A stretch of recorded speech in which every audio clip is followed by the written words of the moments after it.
Hello mga katambling! So for today's video, maglilinis po tayo ng bahay. Kasi sobrang tagal na nating hindi nakakapaglinis ng bahay. Wala na tayong general cleaning, di ba? So ito yung bahay ko, tandaan yung itsura ng bahay na to kasi guguluhin natin tong buong bahay na to para malinisan natin. So dito muna tayo magsimula sa may ano na to. Papakita ko lang sa may left side ko. Ayan, sobrang dami ng mga bote ng mineral water kasi nga ayan, naiipon na sila dito. Pasensya na sa boses ko kasi inuubo ako ngayon and medyo masama yung pakiramdam ko, sinisipon din ako. Tapos, ito naman, yung mga bote ng Red Doors natin, sobrang tagal na nito. Sobrang, siguro mga 3 months na siguro to. Hanggang ngayon hindi ko pa natatanggal. Tapos, inalikabok na lang, di ba?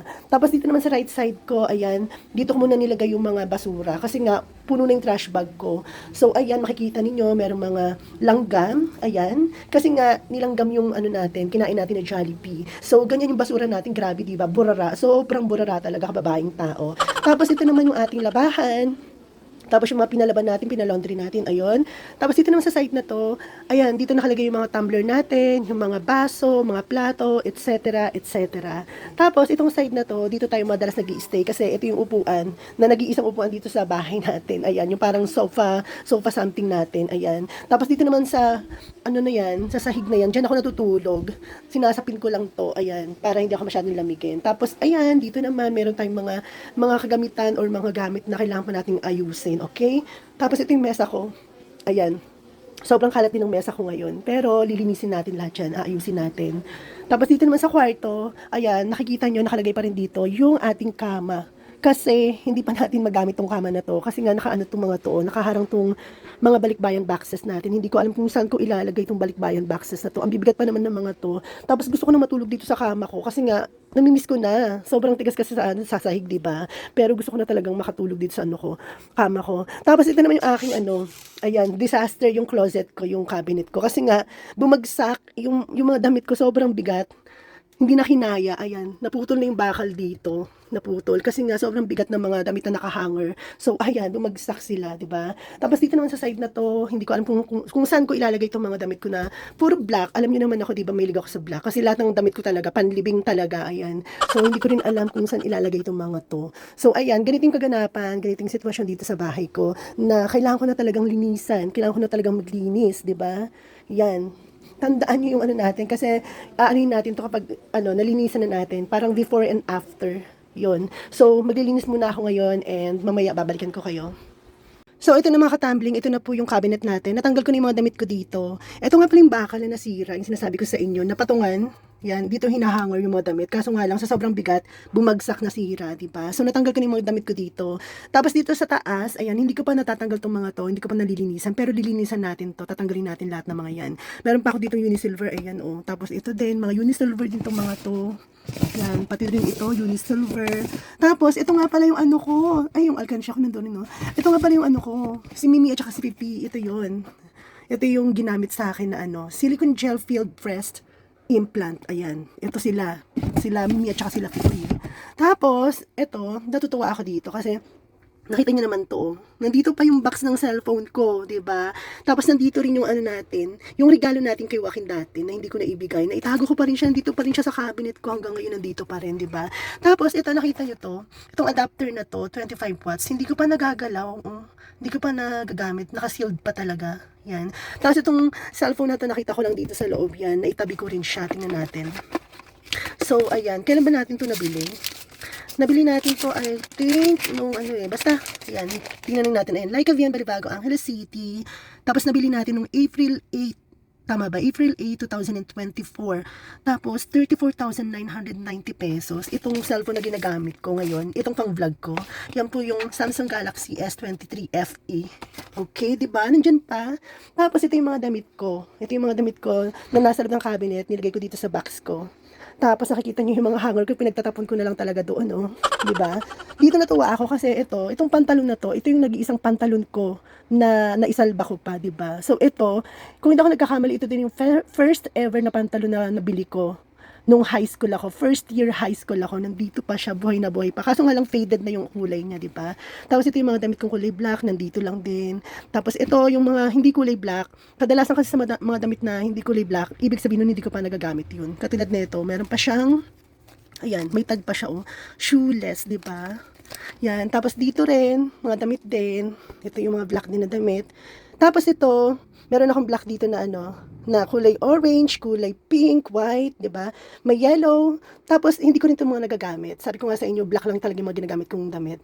Ito, natatabi ko lang siya. Katulad niya, may tag pa siya, Bench large, 249.75 pesos. Buy 2 for 449 pesos, 'di ba? Tapos ayan din, meron ding tag dito, 'di ba? Ayan. So mamaya update ko pa ulit kayo kapag natapos ko na yung paglilinis ko. So, ito yung lamesa natin. Tinanggal ko lang yung mga gamit ko dito. Tapos, nilagyan ko ng sea waste. Itong sea waste na to, panlinis natin. Ayan, nakikita nyo parang kulay pink.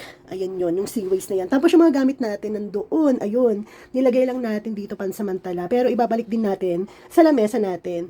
At ito namang lamesa natin, ita-transfer naman natin to sa ibang lugar. So, ayan, nilinisan lang natin, okay? Para, syempre, kapag naglinis tayo, lubos-lubosin na natin, di ba? So, ayan, pupunas-punasan lang natin. Ganyan lang maglinis. Seaways lang tayo. At nag-promote pa nga talaga ng seaways, ha. Actually, itong seaways naman na to, maganda siya. Kaso nga lang, parang maganda lang sa umpisa. Parang hanggang tumatagal, parang ano na lang siya. Parang hindi siya totoo, di ba? Ganon. Tapos, ayan, dito na tayo sa may side. Ayan. Tinanggal lang natin yung sofa natin dito. Kung makikita nyo, meron din mga, dumi, diba? So, wawalis-walisan lang natin to. Pero parang, I think hindi yata natatanggal to. Tapos, meron pang bote ng emperador doon. No, grabe, diba? So, ayan. Mamaya, aanin natin to. Babalikan natin to. Kasi hindi natatanggal yung iba, Aanin natin to ng basahan. Tapos, gagamit ulit tayo ng seaways. Yung seaways, hindi ko alam kung totoo ba talaga or what. Mabango naman siya. Nakakatanggal naman siya ng, ng mga dumi, ng mga mancha, ng mga stains. Pero hindi ko masabi kung totoo talaga si seaways. So, ito na guys, malapit na tayong matapos maglinis. Konting-konti na lang talaga, pero ito yung kaganapan sa buong bahay natin. And kung nakikita nyo, ayun, medyo nalipat ko na yung yung sofa na nandoon, nilipat ko na siya dito. Okay? So, magsimula muna tayo dito sa natin, sa side natin. Ayan, nalinis ko na yung part na to. And naayos ko na rin. So, nandito yung mga mga conditioner na ginagamit ko kasi wala na akong shampoo. Tapos, ito yung mga panlinis natin. Ayan, yung seaways na malapit nang maubos kasi nga ginamit natin. Tapos, wala na yung mga dito, mga nakalagay dito na kagamitan. Tapos, ayan, dito sa ilalim, ito okay lang naman to Ito yung mga sapatos na ginagamit ko kapag umaalis ako. Pero ito talaga yung madalas kong ginagamit. Ito, siguro ipamimigay ko na lang tong mga to. Lahat yung, ito, lahat yan. Ito kasi meron akong extra neto. Meron pa akong, same na sapatos na ganito, na pang-alis. So, ito ipamimigay ko na lang. Kung gusto nyo kunin, pumunta kayo dito, tapos kunin nyo na lang. Tapos ito naman yung, ano tawag dito, boots. Boots ko yan. Pero, siya ha, tinan nyo, okay to, matibay to ha. Kaso nga lang, kailangan nyo lang siyang linisin. Kasi nga, medyo, meron siyang alikabok at saka, hindi ko alam kung anong tawag dyan sa mga puti-puti na yun. Pero natatanggal naman sila. Kasi tirinay ko yung kanina yung dito. Natanggal naman yung dito. Ayan. Nabili ko yan sa Zalora. Siguro mga nasa 2.7 yata yan. Kung hindi ako nagkakamali. So, kung gusto nyo rin pong hingiin, pumunta na lang kayo dito sa bahay. And, ayan, kunin nyo to. Matibay to, promise. Ayan. Matagal na kasi sa akin to. Siguro 2021. Yan. 2021 pa sa akin to. And siguro mga nasa 4 na beses ko pa lang to nasusuot. Tapos ito naman yung high heels ko, yung stiletto ko na ginagamit ko rin kapag umaalis din ako. Ito yung madalas kong ginagamit. Ngayon, kung gusto nyo rin hingiin, pumunta kayo dito sa bahay, kunin nyo na lang. And, ayan, linisan nyo na lang to, okay? Tapos, dito naman sa side na to, ayan, hindi pa tayo tapos maglinis dito kasi sa part na to So, ito, meron akong, yung mga red horse na nakalagay doon sa side. Ayan, nilagay ko lang dito sa may box, sa karton, para mailabas ko ng bahay. Kasi hindi ko alam kung saan ko to ilalagay. Tapos ito, nakita ko tong sapatos. Itong sapatos na to, ito yung ginamit ko nung nagtrabaho kami sa Landers. Ayan. Tapos, ayan, buhay pa. Kung gusto nyo rin hingiin to, kunin nyo na lang, pumunta kayo dito sa bahay. Okay? Linisan nyo lang. Okay? Tapos dito naman tayo sa bandang side na to. Wait lang. Ito. Okay na dito. Malinis na yung dito. Kasi, tinapos ko na lahat ng mga kailangan tapusin dito. So, ayan, yung mga tumbler natin nandito pa rin sa taas. Nakalagay dyan. Tapos yung mga baso natin. Ayan, yung mga inuman. Yung mga gamit natin pang inuman. Ayan, tapos yung mga plato, mangkok, yung mga tasa, nandyan lang. Tapos ito rin yung mga panluto natin. Nandyan lahat. Mga Tupperware nandyan sa ilalim. Sa side na yan. Tapos dito, ayan, ganito lang. Ito yung dating lugar kung saan nakalagay yung ko, yung sofa. Pero ngayon nilipat ko na siya. Tapos ito na siya ngayon. Ito, diyan yung mga gamit ko na ano oras na ba? So, 6 o'clock na pala ng gabi. Tapos, ayan, ito yung mga natin, mga unan natin na Tapos na nating labahan. Ayan, pinalaba kasi natin yung mga pundan nito, tapos malinis na siya. And ready to, ano na siya, ready to use na itong mga to. Tapos dito sa part na to, ito nga pala yung timbangan ko na binili. Kasi, meron kaming challenge na kailangan namin magpapayat. So, ito yung gagamitin ko. Tapos ito na lang yung mga natitira na hindi ko pa naayos. Kasi, ang naman nito puro mga parcel. Ayan, mga parcel yung mga yan. Tapos ito ka puro parcel. Tapos, dito naman tayo ngayon sa kwarto. So, ito na yung ano natin, kwarto natin. Ganyan na lang talaga to. Kasi, hindi ko alam kung paano ko siya gagamitin itong kama na to. Kung nakikita niyo, nasa taas pa rin siya. Pero gusto ko na talagang gamitin itong kama na to para makahiga na ako ng maayos, diba? Kaso, hindi ko siya malagay sa lapag. Kasi nga nakaharang tong tatlong balikbayan boxes natin. Ito, hindi ko alam kung ano talaga yung laman nito, kung magagamit ba talaga, mga damit, sapatos, maleta, or what. Siguro may dalamang tao yan, or basta, ganun. So, pansamantala, dito muna yan. Kasi nga, hindi ko siya kayang ilipat, hindi ko kayang buhatin yan. Kasi sobrang bigat yan, hindi makatarungan yung bigat ng mga yan. Tapos, yung mga, ayun, yung iba kong damit, nakalagay dun sa may Durabox, ayun din sa ilalim, tapos dito rin sa kulay black na box, ayan, nilagay ko lang dyan. Tapos, ayun yung pinalaban natin, na hindi ko pa natutupi. Actually, nakatupi na, pero andyan pa rin, di ba? Tapos, nakikita nyo yun, itong kulay yellow na to, ito yung Ipon Challenge natin for 2026. Ito yung goal natin eh. Ayan nakalagay, 2026 Ipon Goal, Mom's House Extreme Makeover Renovation, Business Development Sari-Sari Store, Business Partnership, Gold Investment, tapos yung car at saka motorcycle. Pero, ayan, ano ba lang naman yan? Pangarap lang naman, nangangarap lang naman tayo syempre, di ba? So, dito naman sa side na to, okay na to, naayos ko na lahat ng mga gamit ko dito. Ayan, nakalagay dito yung mga cheche boreche natin, yung mga pampaganda, kahit di naman tayo gumaganda, di ba? So, dito sa part na to, lahat ng dito, halos karamihan dito mga binigay sa akin. So, dito ko nilagay lahat ng mga binigay sa akin. Ayan. So, eto nga pa rin pinaka, recent na binigay sa akin ng friend ko, si Mama Joy. Ayan, lipstick na matte. Ayan. Tapos, dito naman sa side na to, ito yung mga binili natin sa bench. Yung mga Daily Scent na cologne. Ayan. So, nandito lahat yung mga natin. So, kumbaga, kapag may lakad ka, kukunin mo lang ganito, tapos ayun na, pwede mo nang gamitin or pwede mo nang dalhin, di ba? So, ayan yung mga natin, pabango natin. Sa taas naman, mga lang to, mga sapatos, ayan. So, ayun, ganito lang yung bahay natin. Malinis na siya, pero yung dito hindi pa malinis.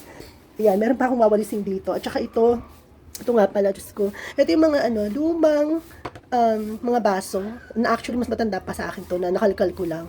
So, hindi ko alam kung itatago ko ba to or ibibigay ko na lang sa kumukuha ng basura. Ayan. Kasi meron din pala ako ditong ibibigay sa kanila. Ito. Actually, mga plato, mga baso. Ayan. Kapag na-tsempuhan ko yung kumukuha ng basura, ibibigay ko sa kanila tong mga to. Tapos ito naman, electric fan na binili ko. Siguro mga na to sa akin. Mga nasa 3 weeks na to nandito, itong electric fan na to. Alam niyo, hindi ko to, gagamitin ko sana to, kaso nga lang, di ba, magtatag-ulan na, katangahan ko talaga, di ba, tapos ito, pwede ko namang i-assemble eh, kayang-kaya ko naman i-assemble, kaso lang yung idea na naisip ko na kailangan ko pang magpukpok, kailangan ko pang isapit to sa pader, di ba, Diyos ko, doon ako tinamad sa idea na yun, so kagagahan ko talaga, so ayan, kabili ako ng electric fan, pero hindi ko pa rin ginagamit hanggang ngayon, di ba, so ayun lang mga katambling, and see you on the next video, sobrang haba na kasi ng natin, video natin eh, so end na natin to, okay?